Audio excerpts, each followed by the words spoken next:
ఒక్కసారిగా సింగింగ్ ఆపేశారు, ఇండస్ట్రీలోకి రావటం మానేశారు, ఎక్కడ కనిపించడం మానేశారు.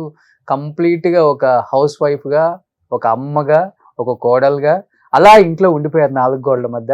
ఎందుకు అంటే ఏమని చెప్తారు? చాలా హ్యాపీగా ఉండిపోయానని చెప్తాను. It is my own choice. Okay. అంటే నేను చాలా మందిని చూసాను, నా ఫ్రెండ్స్ అయినా లేకపోతే వేరే సెలబ్రిటీస్ అయినా ఎవరైనా సరే, పిల్లలు పుట్టాక of course career is very very important for a women, especially women. తన ఇండివిజువాలిటీ, సెల్ఫ్ సస్టైనబిలిటీ, సెల్ఫ్గా నుంచోవడం అది ఉండాలి. అది ఒక కాన్ఫిడెన్స్ బూస్ట్ కూడా ఇస్తుంది.